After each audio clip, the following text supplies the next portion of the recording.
I am happy to be doing this with you all. I have Mark's on vacation. He's in Oklahoma again, still with his family. And so we have a special appearance on the Friday Night Live. We got Herschel, the The hater, hater, the hater, baby. You already know. You know what it is. aka Coach Lewis, That's my yeah. AKA the Coach Lewis. coach. Hey, check this out. We got our shirts on, our Black Comic Lord shirts. Nah, we do. Your boy got a press, man. So I gotta do my thing, man. I gotta do my thing. That's all I can say about that.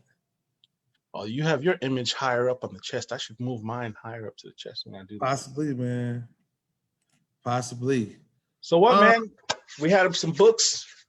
Last week was crazy with all the books that came out. This week we got some books that still came out. Guys, it was crazy. For you guys, gotta catch them all. I call you guys Pokemon catchers, or like Pokemon / because you guys gotta have them all. Like that's your thing. When the Black Panther come out, Black Panther could drop an album. Y'all getting the albums, y'all getting the shoes, the socks, everything. Hey, can't be a fan later, man. Can't be a fan later. I guarantee you, all the keys I have, I paid a lot less than most other people. Oh yeah, I'm pretty sure you did. I'm pretty sure you did because you got on the bus early. Definitely got on the bus early. I had some Paul picks. Some of them panned out. Some of them did not. The Immortal Hulk. I wasn't too happy with the Immortal Hulk 47. I couldn't really read it. First of all, if you haven't been following Immortal Hulk, it started off really, really strong.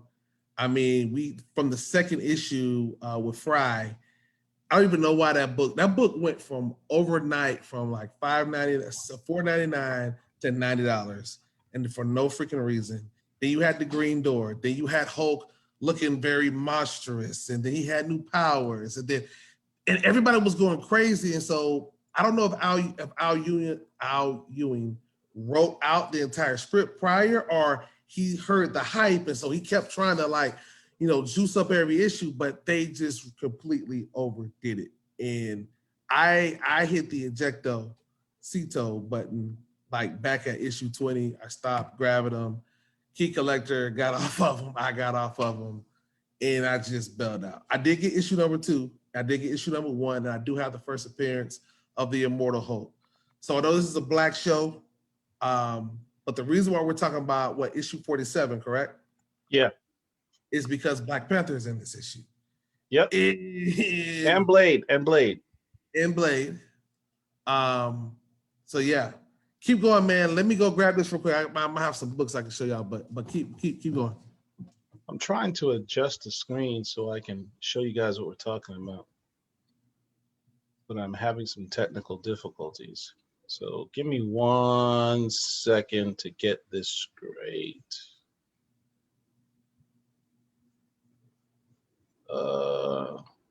So yeah, I mean, that's primarily why I went ahead and got the Immortal Hulk 47.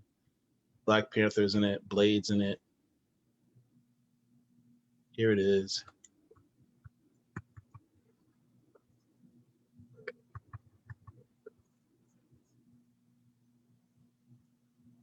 It's a dope cover. I mean, Alex Ross. Just the cover alone, like, look at Blade, man. Blade breaking off a Blade onto the Hulk side. You got Black Panther above him looking menacing as all hell. Menacing. Thor's down. Captain Marvel's down. She-Hulk's attacking. Iron Man's down. Captain America's is getting gaffled. I mean, this cover really and truly, honestly, summarizes everything that's in the book. It does. This one cover summarizes everything in the book. Yeah.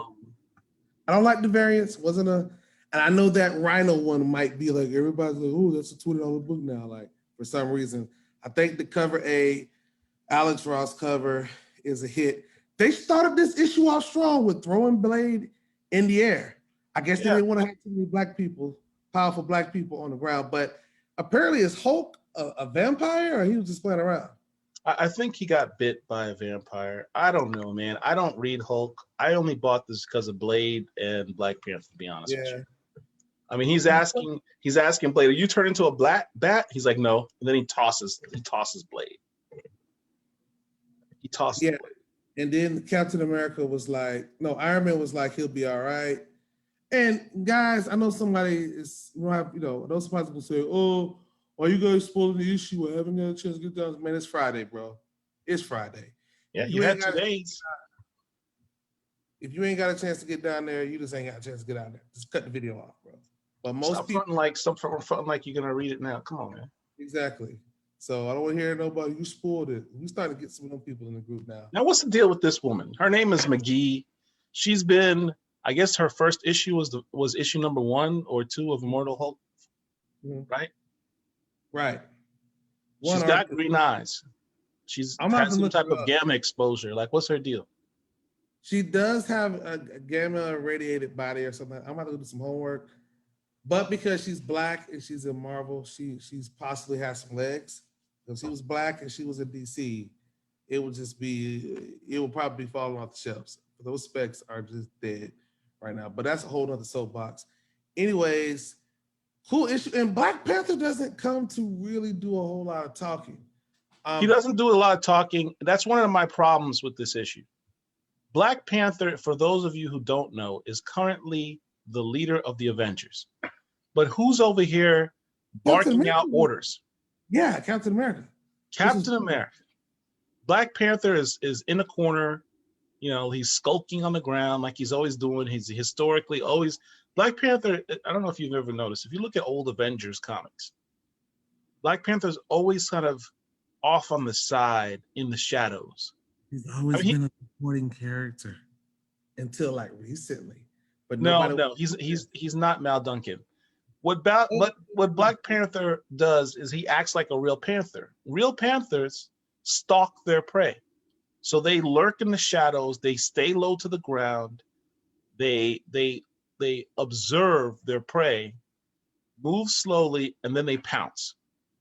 And they've always done that with Black Panther. But he's the leader of the Avengers. He should be giving them orders, but Captain America is over here giving orders. I didn't like that. I have a question for you. Stop right there. Go back up. Yeah. Just a side note. I know it kind of right there. Perfect. I know that it makes him look cool, but what the hell is in Captain America's pouches? Probably a first aid kit. I'm pretty sure there's no weaponry in there. Sometimes he used to wear a gun every now and then, but there's really nothing in those pouches. What's the point of those pouches? But I don't know. That's a rhetorical question. I've never seen him reach into a he has his first aid kit. He has a radio, his cell phone. He has his wallet because sometimes he's got to whip out the Avengers card, right? What's your jurisdiction to be here? Here's my Avengers card. How many issues? That happens all the time. He's got to pull out his Avengers card. Tony Stark, when he was bankrolling the Avengers, probably gave him a credit card to pay for damages. Because Black Panther or shawarma runs. Yeah.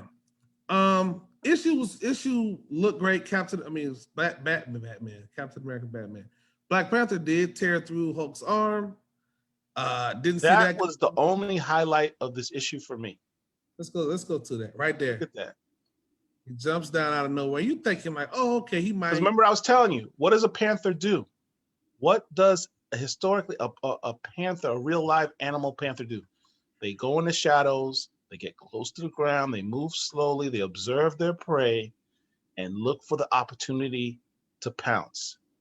And what does old BP do when he pounces? From above, where he can't be seen.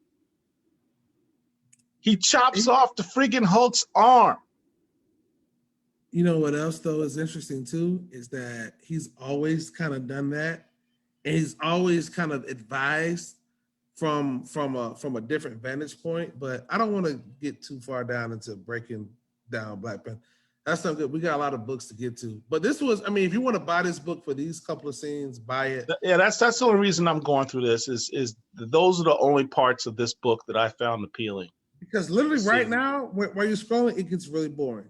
Yeah, the rest of it, we don't need to deal with. So I want to go into a different book. Let's go to a different book. I want to go. Which one are you into? I know you looked. We're going to give this book a score, a BCL score, Black Comic Lore score of a. You want to do a scale of 1 to 5 or 1 to 10?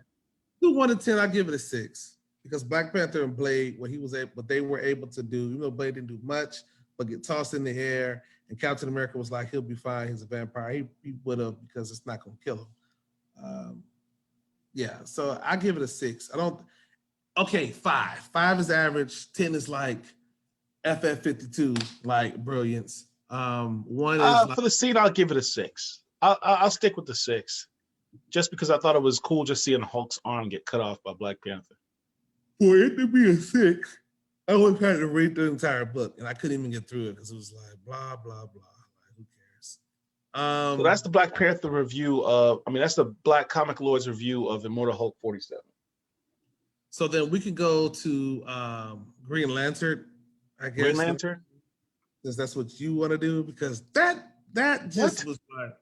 You didn't like Green Lantern? Come on, man. I didn't like Green Lantern number 3. I didn't like the story. I knew he was dreaming, and then when I thought they were serious, he was still dreaming. Then I thought they were serious again, and then I want to say dreaming, but he's in like this stasis.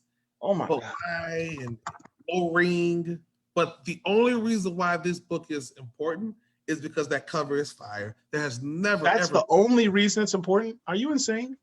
Only reason why this book is important to Herschel is the only reason why it's important, because it has the Brazilian. Did it not have enough action? I know you're all about the action. It did, but it didn't have John. Didn't do anything. And by the way, the girl, it's interesting how much DC is kind of pushing her, because she is Which girl? The Teen Lantern, because she's not a part of the Lantern Corps. It's weird. She's a Lantern in training now, but she's been out for a while with that pack. She doesn't have a ring. She has a gauntlet, and she's not she's not like really a member, because she was challenged because she basically kind of hodgepodge that together from a dying alien, and it doesn't really have a battery that it needs to be recharged, anything like that. So she's not really. She's kind of like the Alan Scott version of the original Alan Scott. All right. Let me do the review on this, because you're just. I'm just saying. Look, Green Lantern is a dope book. We have 3 Black people in one Green Lantern book. Tell me when that's happened before. Go ahead, I'll wait. Never. Exactly. Being written by Mr. Thorne, Jeffrey Thorne. This book is dope. What little background information as to what's going on in the Green Lantern universe right now. In Green Lantern issues 1 and 2, the Green Lantern Corps, or OA, the planet of the Green Lanterns, has joined the United Federation of Worlds, whatever they call themselves. So when they join that, as soon as that happens, explosion happens, wipes out the Green Lantern main battery that powers all the rings. All the rings disappear. A lot of the Green Lanterns are either killed or depowered or injured. Simon Baz is all jacked up. John Stewart, before this happened, John Stewart and a contingent of Green Lanterns, a lot of them, are sent in a ship out into unexplored sectors of the galaxy, because the Green Lanterns are going to be exploring those sectors and basically policing these unexplored sectors. Right. It's cool because John Stewart has got a major promotion. He's considered Green Lantern #1. Hal Jordan gets pushed back to Earth or wherever the hell he was. Nobody cares. Nobody. But John Stewart's now the man. He is the main Green Lantern, which is why they give him this assignment in the ship. So if you've read the Future State books, you know that in the future, the Green Lanterns don't have their rings anymore. They're depowered. And they're out in space. And they're basically still trying to do their jobs without rings. So they make do with guns or whatever. They're just wiles, to get the job done. Right. That's their future. So this is kind of like what we're seeing in the DC universe right now, is that Future State is not that far in the future, because future state is happening right now. They're beginning the storylines and threads that we saw in future state right now. Well, you saw it in the next Batman stories. You see it in this one. They're doing future state right now. Not a 20-year period, not even a 5-year period. They're starting it now.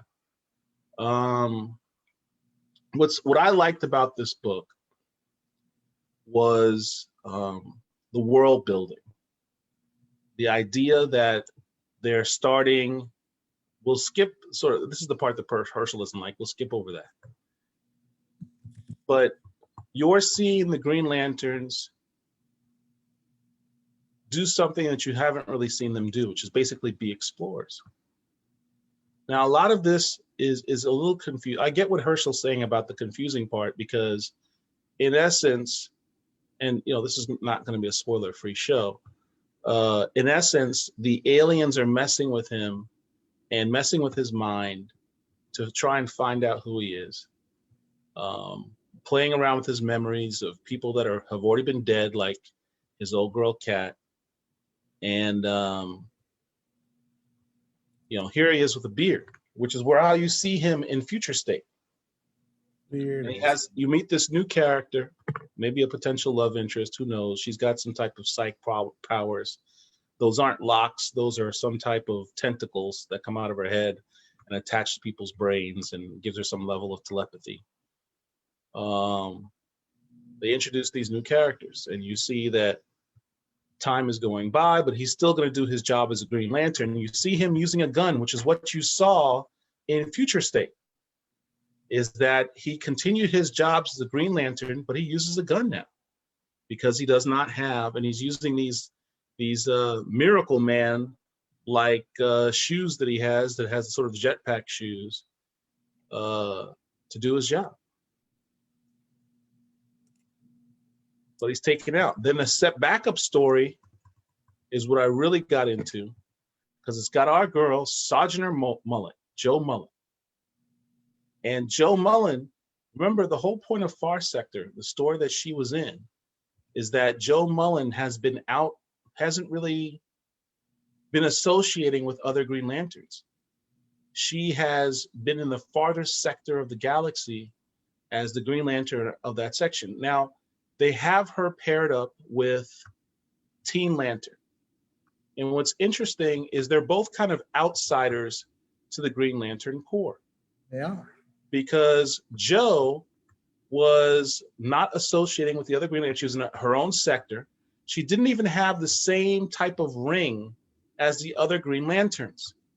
Joe's ring did not require a battery. It worked differently than other Green Lanterns. In fact, you could arguably say it was not as powerful as other Green Lanterns' rings, but it did not require a battery to charge. So it, being out in space, deep space, she doesn't have the ability to recharge. So they gave her a ring that doesn't require recharging. So she's not that affected by the explosion that happened on Oa. Likewise, Teen Lantern doesn't have a ring. She has a gauntlet, which perplexes the Owens, the Guardians. They don't understand how it works. They do believe that it's a technology that's maybe the predecessor to the Green Lantern rings. They don't know how she got it, but that's what they believe that technology is. So it also operates on its own wavelength, and operates in its own way, but it's still a very powerful weapon. And so you have two outsiders, not familiar with the Green Lantern Corps. They both have Green Lantern rings that don't really sort of work the way that other Green Lanterns do. Simon Baz is all jacked up. He's got prosthetic arm that he asked for a gun because, he's big on guns. He gave up his gun a few years ago. They sort of viewed the gun as his insistence on using a gun as a sort of sign of weakness, because as a Green Lantern, you're supposed to have willpower and have faith in your own willpower, but he just couldn't give up his gun. And it took him a few years to get rid of his gun. But so he's back to the gun now. And Teen Lantern's there, and it's kind of cool to seeing Joe Mullen sort of be the sort of mentor for Teen Lantern. Yeah. Go ahead. And John to a certain extent. A what? So, into John just a little bit. Yeah. So, but I was a fan of the cover, just wasn't a fan of the issue.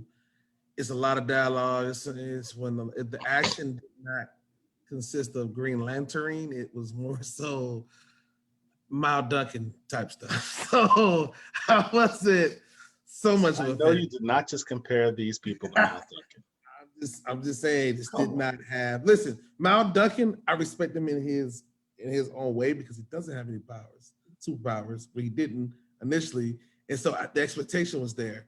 But now that you have, John Stewart, he doesn't have a ring. It's like Superman walking around with a cape, and Batman walking around with a cowl, but they don't have the. Batman doesn't have a security belt. Superman can't fly. I'm not here for that. I'm just not. And so for me, it's a story that I know ultimately, I don't know how far it will go. The run needs to be good, and it's a black writer, it's a black cast, but they need to step it up. You know how you sound like a real old man right now.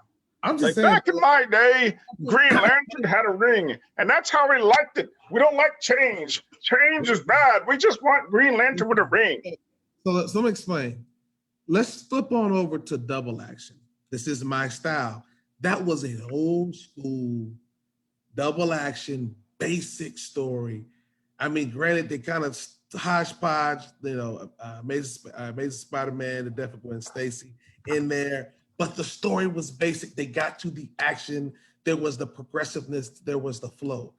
This right here, you make me think that he's alive when he's really in stasis.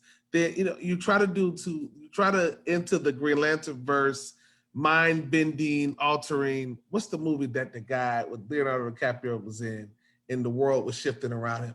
We don't need all that.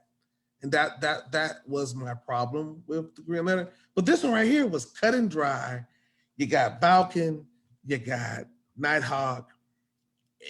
It made sense. I didn't have to. My friend, they kind of made this kind of a pulpish comic. So for those of you who may not be familiar with the Heroes Are Born storyline in Marvel Comics. No, wait. You got to say it like Mark said. For those of you who don't know, you got to say it like that. I can't. I'm not gonna do that. So for those of you who may not be familiar with the Heroes Are Born storyline that's going on in Marvel Comics right now, the world has changed, and a couple things that we've seen consistently is the Avengers don't exist. Mephisto pops up all the way through all the books. He's their god, basically, Mephisto. And the Squadron Supreme has supplanted the role the Avengers have as Earth's defenders.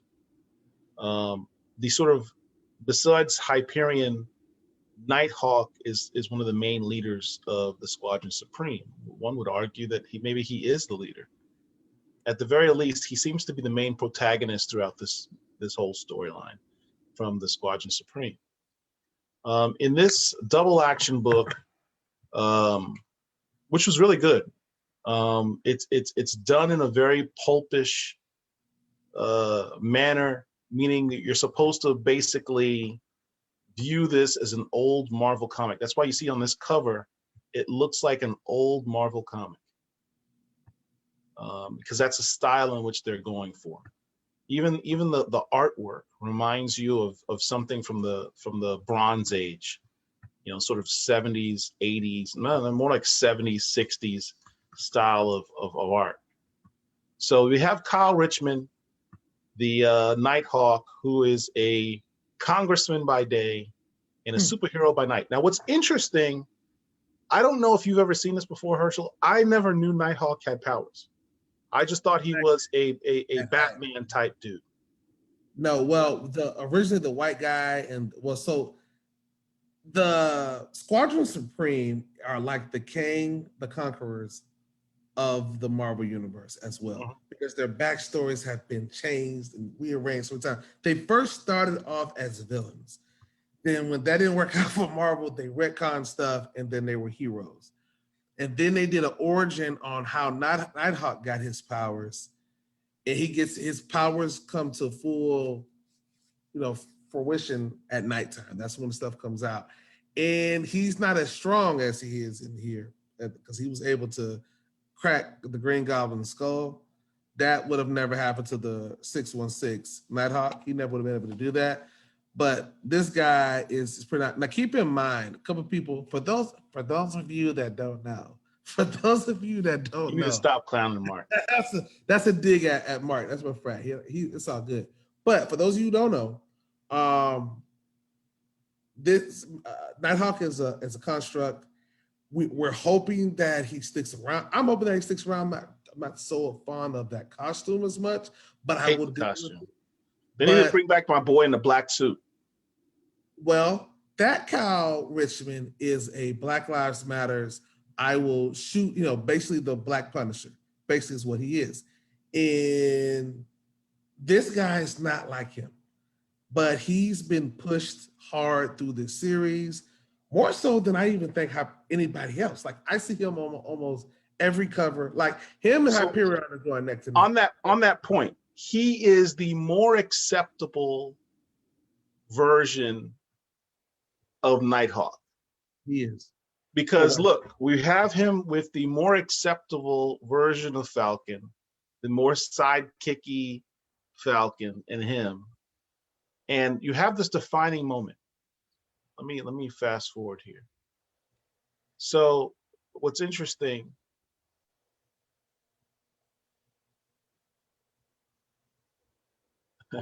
I know you like this part. The night car, or what they call it, the hawk rod. Bro, this takes you back to when you were a kid. When superheroes had cars, they broke down how they went about doing everything.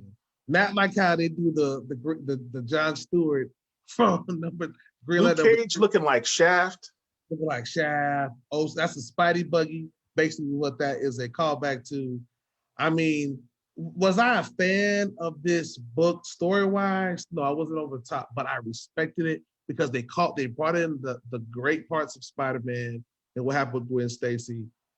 It almost kind of made me feel like Falcon and Nighthawk might have been doing something on the side with each other. No, don't even take it there, bro. I'm just saying because it was kind of like, I know they was. Because he's lovingly caressing his fallen comrade right there? Yeah, but anyways, should they keep it going? Well, Miles apparently is going to pick up the mantle of Falcon later on. I'm probably not going to be a fan of that, but I will buy the book if the cover is fire. And the book wasn't that good. I wasn't happy with the squadron. What do they call them? Supreme Teen Squadron or Young Squadron, whatever it was called. I wasn't happy with that. I'm not a fan of this Heroes Are Born thing. I'm just not. What's interesting is you have Green Goblin, who's directly been responsible for Falcon's death. You would now, if this was Green Goblin just killed Falcon, or basically was responsible for getting Falcon killed. He sends, just like in Spider-Man, the movie with Tobey Maguire, he sends his glider after Nighthawk, unbeknownst to Nighthawk, or so he thinks. Nighthawk catches it. He tears it apart. He has a chunk of metal that he's ready to kill this guy with, the guy who's responsible for his best friend and partner, Falcon. And what does he do? He thinks about the fact that he is a congressman who says he believes in America. He believes in justice. He believes that superheroes should not take and put the law in their own hands. We need to trust the system. We need to trust the system. Commissioner Cage, he's all yours. Arrest this murderer. And they go out of their way to prove that this is not the Kyle Richmond from 5 years ago who had his own series, one of the dopest Marvel comic series of all time. Yeah. Nighthawk. This is not that dude. Because that dude would have killed Green Goblin slowly. Yeah, he would have stuck it through his eyeball. Okay. Slowly. Would have killed him slowly out of the pure pleasure of killing this dude. Yeah, absolutely. Absolutely. No question. But one thing I like about this is all the callbacks. The art was great. It was an older, I don't know who drew this, but it was an older type of art style, like 90s, late 80s type art style. And the colors were very, very vibrant. I look for that when I'm it was literally like reading an old comic. They even threw in a letters section. Yes. They threw in a letters section, and the way it's brilliant because they literally, you could put this comic 20 years ago in some kid's comic box and they'd read it and they would not know that this is from the future. They wouldn't even blink, bro. They But wouldn't even blink. Here's the thing, bro. This book right here might be a dope book in the future. It's not a key. It's not important, but it will be one of those books that you say like, oh yeah, that was a cool story. That was a callback. This is something that you want in your collection, just for the sheer fun of reading it. Now there is another copy. Oh yes, the other cover. So let's talk about that. This one has this cover, right? Which is a dope cover in itself because you have the hand holding the tattered old comic from 1976 or whatever this comic is supposed to be from. Mm-hmm. But then we also have, let's see if I have it here. You have your copy? Yeah, I should. My guy, Paul. Word. We got the Ciabatta boys. That's how they say it up there. The Ciabatta boys. We also got this issue. They in the building. Shout out to Kay and Amir. Is Kay and Amir there? I see, both of them. Those like all the people that's in the group. Hey, yo. Shout out to Kay and Amir, the Ciabatta boys. Paperbacks and soundtracks. I listen to them every week. Those brothers gave me a shout out. I'm just sitting here chilling, driving to a convention for work, chilling. And Kay's like, yeah, I got a comic book I want to talk about. And, I want to thank someone for giving me the comic book. I'm like, wow, what's the comic book about? I'm excited. I'm a fan. I'm sitting here listening to the podcast. What are they talking about? Yeah, shout out to Paul. What's his name? Paul White? Is it Paul White? Is it Paul White Davis? And Amir's like, yeah, it's Paul White Davis. Yeah, Paul White Davis. Let's give him a shout out. Thank you. I was like, damn. I was gonna say something about it. But yeah, Kay, it's Paul White Davis. It's like a pimp named Slickback. Or a Tribe Called Quest. Say the whole thing. There you go. Listen, one thing I'll say about their podcast, though, if anybody, for those of you that don't know, no. Stop. Mark's gonna hunt you down. He got plenty of guns too. You sound like you do. Listen, for those of y'all who don't know, Paperback Soundtrack, you can find them on, you can just type their name in, Google it, they'll pop up. YouTube, Spotify, Apple, Google Podcasts. One thing I like about down here, and you probably remember this, maybe you maybe don't, in the Central Florida area, Orlando, they used to have a radio show called SVK. Are you familiar with them? No. Okay, well, they're just guys that get on the horn. They just, and you sound like you're in the room with them just chilling with some drinks in your hand and you just chilling, good vibes, ain't nobody trying to talk over you, you just talking. And that's how I feel when I listen to them. They just literally chilling. They're not in a hurry to try to get to any points. They're just, we got all day. We're going to sit here, we're going to chop it up. The transition is good. The flow is good. So if you guys want to listen to a good podcast, everybody in Mama got a podcast out. But if you want to listen to a good podcast, listen to my boys on Paperbacks and Soundtracks. It's my man's enough. There's our plug for this evening.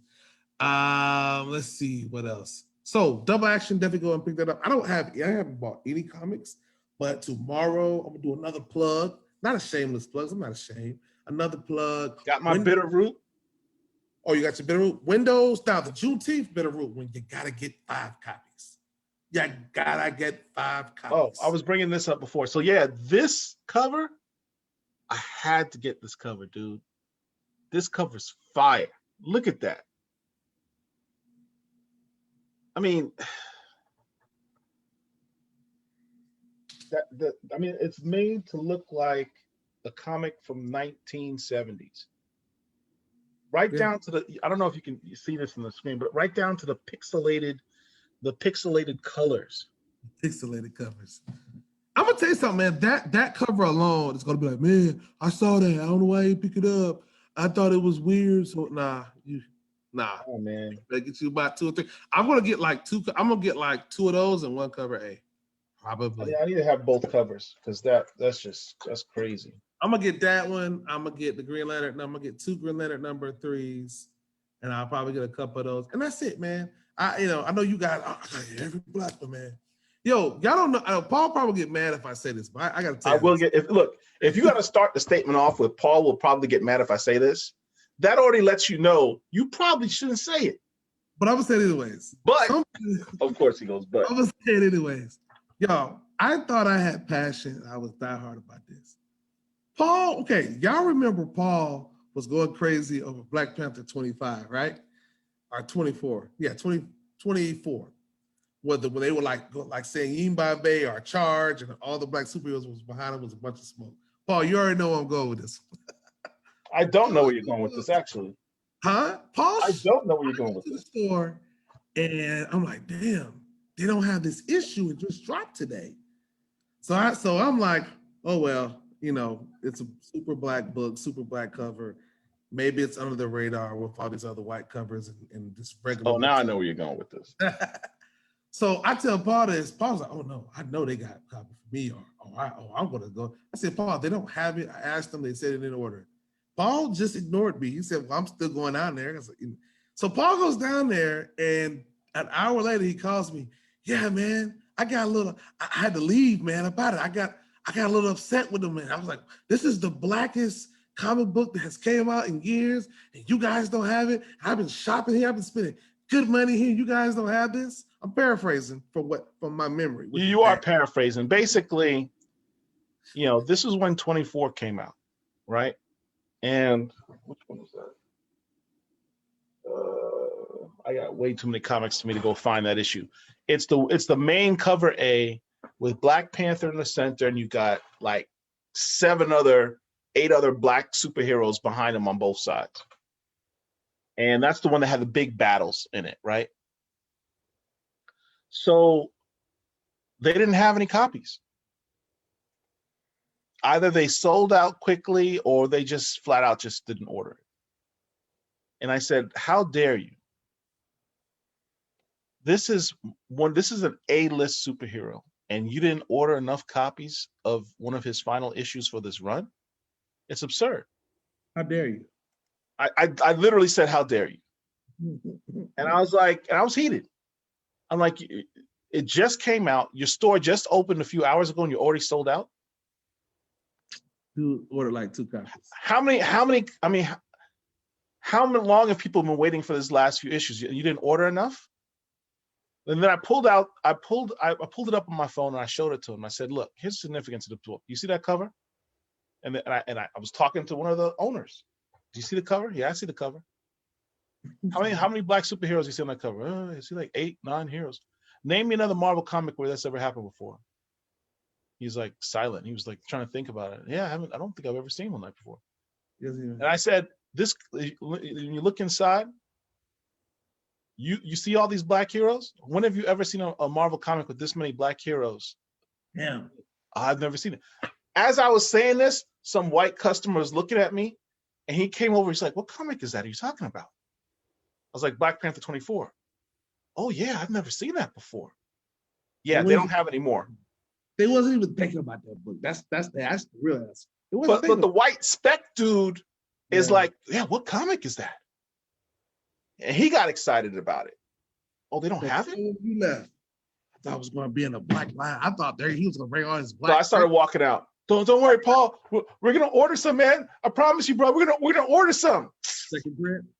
They should have came out with some second prints for that, though, just because. They really should have. Well, they didn't need to because they printed enough of them. They printed them. You just stores didn't order them. Didn't Asian Heritage Month just pass in May? Yeah, AAPI. Or is that going on the same time as now? There's so many months now, I can't keep track. So right now it is Pride Month. And Not right Marvel now. It's Pride Month. is supposed to be coming out with a bunch of covers for that. I thought that the Asian Heritage Month they gave us our little 1 or 2 books. It was like, all right, y'all good? They pulled out some of the substandard Stormbreaker artists. Most of the art on those covers were substandard. Just flat out substandard. They didn't pull out the Alex Ross, who's on retainer, by the way, to do all the covers. Alex Ross did a cover. He did one for Iron Man. He did probably the best one of Black History Month. Talking about the War Machine, Iron Man? The War Machine one. That was Alex Ross. But that wasn't really a Black History cover. It was just something cool that he did. I don't even think he. You know what? You're absolutely right. Technically, it wasn't even a Black History cover. It was just a cover that he did that was cool. The Blackest Day Marvel. It came out around the same time. It came out in February, but it wasn't technically part of the Black History books. You're absolutely right. Because they did have a separate War Machine cover, and it was garbage. It was done by Natasha Bustos. Did most of them, and they weren't that good. The only really fire cover that they did was actually, I don't even know if that was part of the Black History Month. About when Miles was sitting on the little stoop, on the stoop, yes. Yeah, that was Miles cool. sitting on the stoop. I think Windows has some more of those copies too. I have several. But they know that their main folks that eat at their comic tables aren't going to really go for those issues like that. And they know Black folks don't, how many Black folks. That was Marvel Voices, right? Right. So let me see if I have that here. I got the I don't know why the Brother Voodoo one was a little bit more expensive than the rest. They tried to make that like a $15 book, and then Shuri was dope. No, it wasn't, dude. It was not. It's because you waited. That's because you did not listen to Paul when Paul said, "Go ahead and get your pre-orders. Get these books while they cheap." I paid $2.79 for mine, dude. Yeah, you gotta want to cheap. So next topic. We got this is going to probably be our last topic too, and we're gonna get off because we have been on here for 42 minutes. Hold on, I still got some more books to go through. I know it's time for you to go get your milk and everything. But bro, you know what I say, man. These videos are hard to load up, man. These videos are hard to load. So I want to, while you looking at books that I probably haven't read, probably ain't gonna read it all. We got a Spider-Woman issue. Got a Spider-Woman issue. And when I say issue, I don't mean comic book issue. We have a issue. So Issa Rae, who I've watched some of her shows, that one right there. That's like the best one out of the Marvel voices. That's the best one. Yeah, that's the best one. Anyways, Issa Rae will be voice acting for Jessica Drew, which is Spider-Woman. And at first glance, I was like, oh, okay, we're getting Spider-Woman. But I thought, I said, wait a minute. Why is the Black woman voicing for the white woman in the movie? Why is she? Herschel, tell us. I don't know. So then I started to think, obviously I just, last year I found out about, or year before last, I found out about Valerie the Librarian, Spidey Super Stories number 11, first Black Spider-Woman ever in Marvel Comics, not the first Black Spider-Woman ever, just in Marvel Comics. She came out in 1975. Jessica Drew came out in like 78 or 79 or something like that. And people are saying, well, why would somebody want to use just Spider Super Stories? Dude, they use freaking Spider-Ham. If you use Spider-Ham, all bets are off. I don't want to hear that she didn't have no powers. I don't want to hear. Is that where Spider-Ham came from? Was from the Spidey Super Stories? No, he came from like a weird like a spoof comic. That's what he basically came from, a Marvel spoof comic. So what's the argument that a Spidey Super Story by the Electric Company? Somebody will say, well, because she's Black and because they've never heard of her and she's not as popular as the people that they'll kind of water her down and say she's not that important. The problem is that there's a lot of Black superheroes out there. They're just buried under a rubble of what other people have decided was just important. And Black folks don't get a second look. That's why I'm doing the series on YouTube about characters that deserve a second look. There's some books like, I'm kind of going to shift gears a little bit here. There are some books that just, maybe not as important as FF52, but when you do Marvel Comics, FF52 is the book really to have.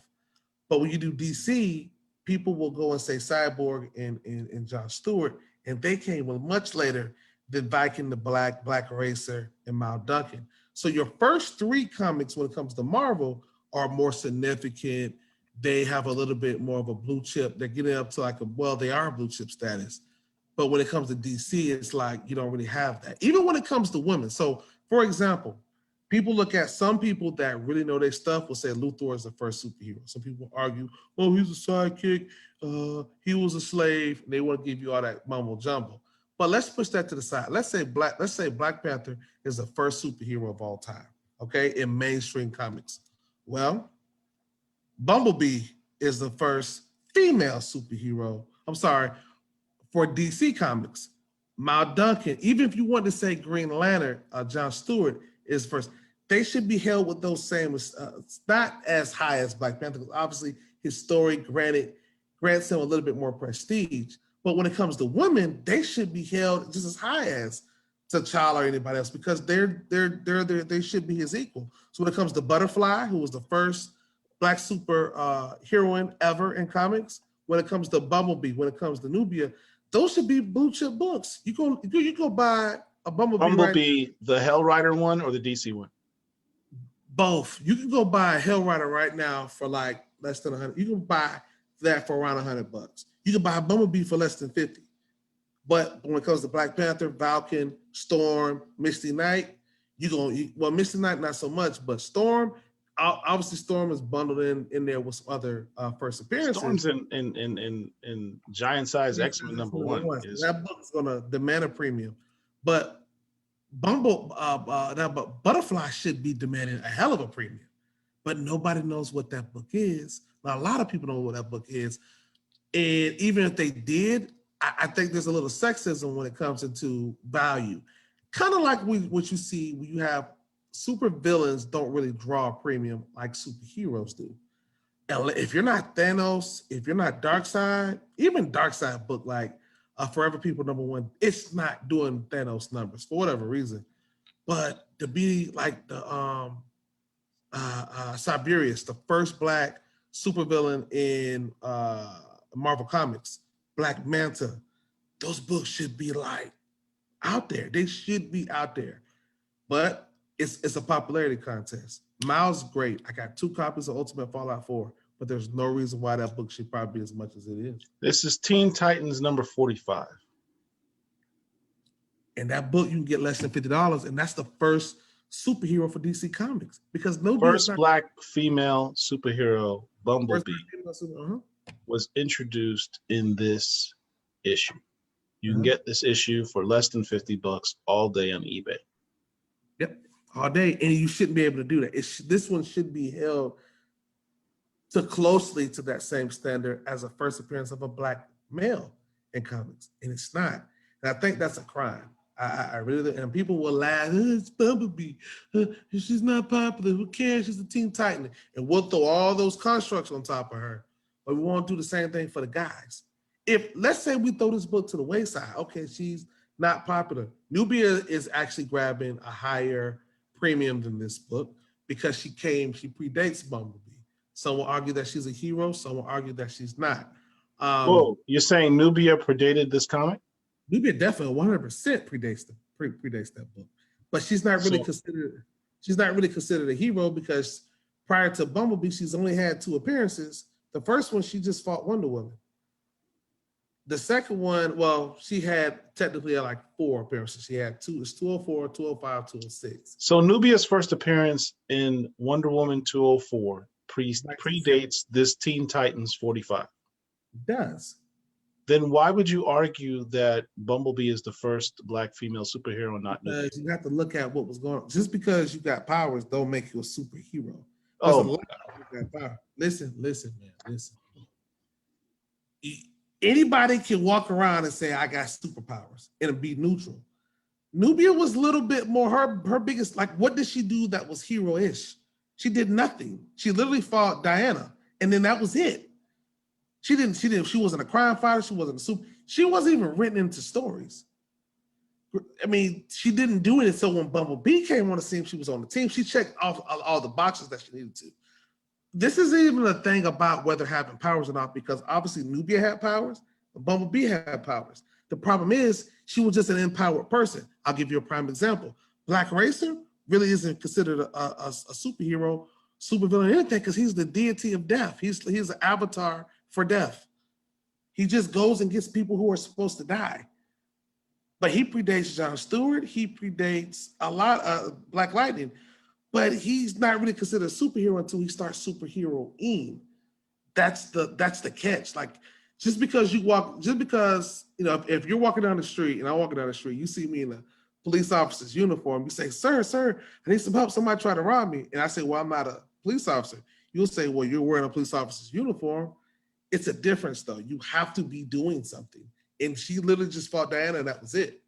If you even go to DC Comics right now and look her up, they will not give her the title for the first Black superhero. It will always go to Bumblebee, because that's what DC has said. That's what they have stated. So you're saying because she did not do any superheroics, she cannot be defined as a superhero. I'll give it on two terms. She didn't do, when she first came out, she didn't do any superheroing.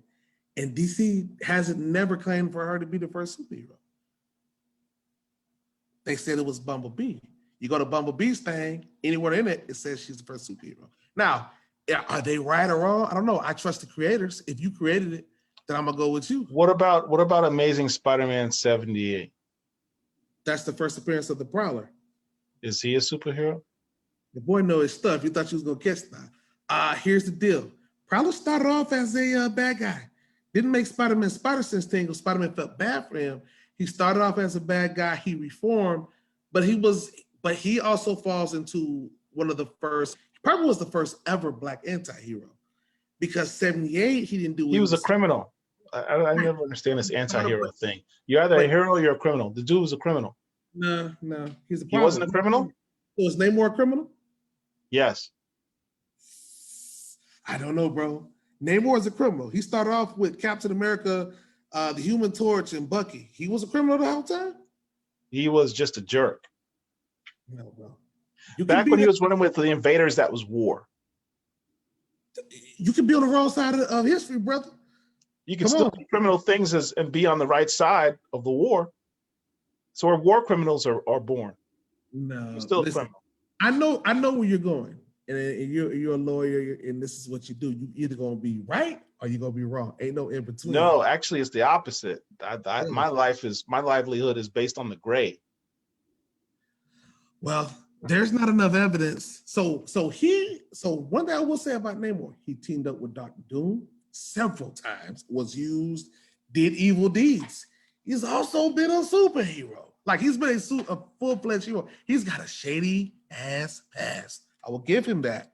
But do you count up all his sins, or do you count up all his blessings to determine who he is? Look at us as count up both. Well, count up both. In the grand scheme of things, you count up both. As a matter of fact, he even was in Marvel Super Villains, the series, the run that they had. He was actually a star in that. So it's like Namor has been a member of both the Illuminati and the Cabal. Come on. But it's like, where does he fall? He falls an anti-hero.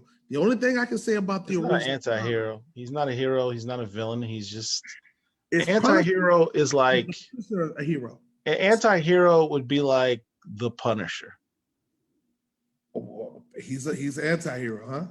He's an anti-hero in the sense that he thinks he's doing right. He's fighting crime, but he's using evil means to fight crime. I've never seen Namor think he was doing something wrong, even teaming up with Dr. Doom. He's rationalizing in his mind. Frank Castle to go out, blow people's brains out for selling drugs. Yeah, but Namor is not trying to be a hero. He's not interested in being a hero. Namor always defines himself as a king, as a monarch. He does king stuff. Bro, but he's done some stuff. But where does he spend his time? Underwater, protecting his Atlantis, or wherever are the Atlanteans, or does he spend a lot of his time on the surface world? He spent a lot of his time on the surface world. Well, from his perspective, the whole world is really his because 70% of the world is covered in water. That makes him king of the majority of the world. So yeah, he's got to occasionally pop up on 30% of the world to tell people, look, you're screwing up. You're threatening the kingdom. Keep yourself in check or I'll wipe you all out. Right. So yeah, he comes up to the 30% to flex. That's what Namor does. So Namor to you is a criminal. He's a criminal. From the moment he wiped out Wakanda, he's a criminal. You wouldn't have said yeah, because I know for what he did to Wakanda. So you'll never forgive him for that. I already know that. But he's been I side with Shuri on that. Put the blade where it belongs, brother. Yeah. I mean, he's so back to Prowler. I got an argument with somebody a couple years ago about the Prowler. I think Prowler is a superhero, and here's why. He started off, you can start off as one thing and end someplace else. We even saw the Sandman become a member of the freaking Avengers. At that time, was he a clear conscience trying to change his life to become a hero? Sure. It's also all about intention. So the time when Sandman was an Avenger, also working with the Six Pack, was he still a supervillain? I say nay. I say people change. Just like Paul, you were, only probably reading certain books, and now you reading other things. Like people change. So with Hobie Brown, let's fast forward ahead. Hobie Brown was actually the first person to actually don Spider-Man outfit. Remember, when Spider-Man was unmasked, he needed somebody to fill in for him to show them Spider-Man and Peter Parker. I want to say that's issue 87, but I could be wrong. But I used to show that all the time. He was the first Black person ever to dress up as Spider-Man. Is that important? Is that significant? Probably not. First Black anything is always important. Possibly, but you're always going to have your key collector guys that think, they always going to hate on stuff like that. Hating is my job. Speaking about first Blacks and what have you, as I said, I posted not too long ago, I've been helping my mom clear out her garage and found some boxes of my old comics. Amongst those, Stormwatch #1. Image Comics with one of the most powerful Black heroes ever, Battalion. This dude right here, telekinetic telepath, who wears a battle suit to harness the powers of his telekinesis and telepathy and use them as weapons with that suit. He was incredibly powerful. Leader of the group called Stormwatch, which is just one of the Avengers-like teams that Image made back in the 90s. But around the same time this book came out, there was another book that came out that I bought at the same time because all this stuff was in the same box. Captain Thunder. Oh, no. This book, Marvel Previews, is the preview of Milestone Universe. I forgot I had this. I'm happy I have it. And the more I read it, the more significant I realize this book was. For one, it had some cool stuff in general in it. Damn, I showed it to Herschel earlier, and now I can't find it. Had an ad for this book. Malcolm X. Malcolm X, the angriest man in America. This was done by London Publishing House. It says, was he a liberator, a racist, a champion, a demagogue? Find out in definitive graphic novel brought to you from London Publishing House, presented in a square-bound deluxe format. It had it in here, an ad for Stormwatch that was coming out. Same issue I just showed you. But most importantly, it had an interview with Dennis Cowan regarding Milestone. And Dennis, if you're a Milestone person, you know that Dennis Cowan did all the initial covers for the first issues of Milestone. His first sketches of all of those issues are in this book. This is hardware. First sketches of hardware. First sketch of static. Yep. Now, I know some of y'all, for those of y'all who don't know, First sketch of the Blood dates. Syndicate. This is December 1992. Wait, dude, you stole my thunder. My bad, man. Your book and you stole my thunder. I feel like you was gonna keep showing us pictures. You need to scan that and just post it up, dude. Take the time. And I am. I'm gonna scan it. This is hardware. And then it was really, really cool is that within the issue is a gatefold poster. They were big on that back in the day. A lot of that back in the 90s. That's actually when that started. You don't see nothing like that in the 80s. Like gatefold. Of the Blood Syndicate.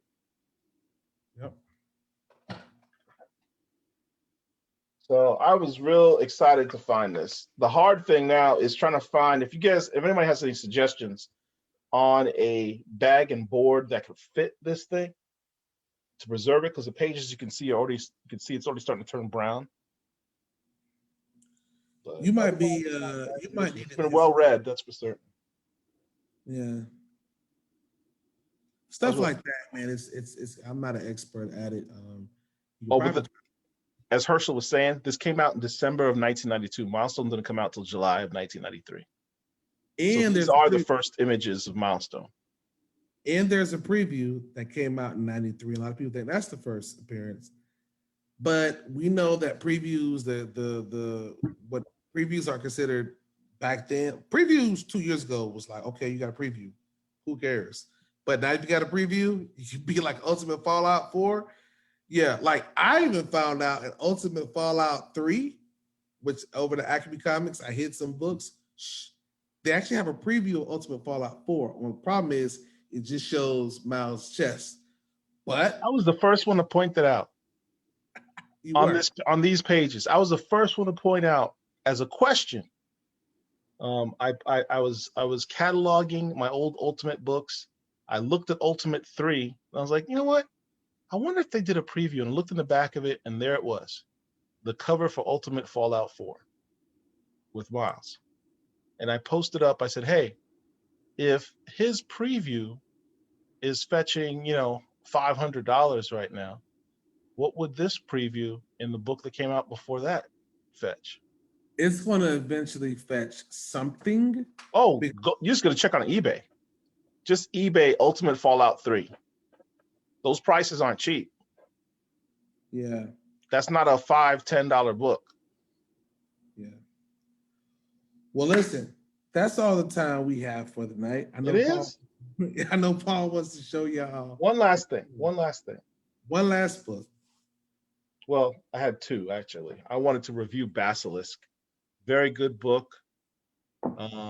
If you're a fan of Philadelphia or any type of horror book, I highly recommend this. In short, plot-wise, if you see on the cover, has these 5 people who end up wiping out a town. They don't know anything about them except that one girl breaks off from the 5 and teams up with this other person who's seeking revenge from them killing the town, and she's got powers where if she lifts up that veil off her face, she can just kill everybody. It was a very good lead-in story, and I'm looking forward to the next issue. 2 other books I highly recommend. These are sleepers that are probably on the racks of your LCS right now. Action Comics 1030. Oh, you tell them. And 1031. These issues have, in 1030, you've got a cameo of a new Black character. There's a cover A, there's a story A and a story B. And in the story A, there's a cameo of this character who is allegedly kind of a found on a slave ship from War World, which is run by Mongol. Which is supposed, she speaks like an ancient Kryptonian language that Superman picks up on. So it's I believe that it's believed that she might be part of a Kryptonian colony. I don't know if it means she's Kryptonian per se, but at least a Kryptonian adjacent. There's a cover A and cover B for 1031. I'd recommend cover A because she's actually on it over here. So that's her first cover appearance. And of course, this is her first appearance. I'm not certain about how I feel some kind of way about the imagery of seeing Superman carrying this young black girl with chains around her arms and legs and scars over her body. Clearly a slave-looking character.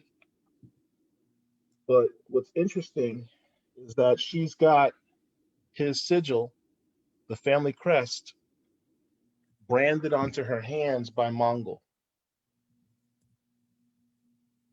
And she's going to get cleaned up later on. If this takes off, this will It's be the whole storyline, dude. It starts in 1030. 1031 came out recently. This story, she comes up in 1032 and 1034. So it's a whole storyline involving this girl. Yeah, I'm gonna go get the hell out of these books tomorrow. I think if you to go to your LCS and pick up those issues, they're literally, I guarantee they're literally just on the racks of your LCS. No one's picked up on this yet. Did you just change your name to Herschel the Hater? Yeah. Jesus. Hey, what? That's what you call me. So I don't want people. That's what you call yourself. Is that another guy? Call yourself both in word and in deed, my friend. That's right. That's right. Well, listen, guys, I appreciate y'all hanging out with us. The folks that were here. We could have been giving out a E-bond. Nah, I probably couldn't because we don't own no E-bond. But if I did, dude, I feel like one of these days I'm gonna walk into a store and I'm look down, and I'm gonna flip through something, and I'm gonna see something stupid like a black man, an E-bond, or a Lobo. If you do, it'll probably be in Texas because Texas seems to have stores that just don't make any sense. Yeah, they do. Because Florida. Shout out to our boy Richard Wright. Richard Wright. Richie Rich. Richie Rich. That's what we gonna call him, Richie Rich. He's a grown ass man. I don't think we should call him Richie Rich. Yeah, maybe not. But he's also our partner in crime. We're working on some stuff for you guys. Man, shout out to our shirts, man. Shirts, Black Comic Lords. Comic Lords. So if you want a shirt, let us know. Just let us know. If you want a shirt, let us know. Yeah, these shirts are hot, man. Like mine, I did mine myself. It's great. It's holding up. I love it. I'm probably gonna make a black one, a red one, and a green one. And a green one. That's gonna be the red, black, and green. Red, black, and green, man. But I'm gonna do it. Got me a t-shirt press, so I'm in business. Not open for business for everything, but I'm definitely opening business for this. So if you want a shirt, holler at us. So anyways, we out of here, man. We will see y'all Sunday night if the Lord spares our lives. If not, then hopefully one of y'all will pick up the slack and keep the lives going, keep the spirit of comic books going. Cause yeah. And any last words, Paul? I gotta clean up this office with all these damn comics. I got too many damn comics lying all over the place. Yeah, you do. You gotta tighten down. Tighten down. All right, boss. I will see you in the shops. All right, everyone be easy. Be easy.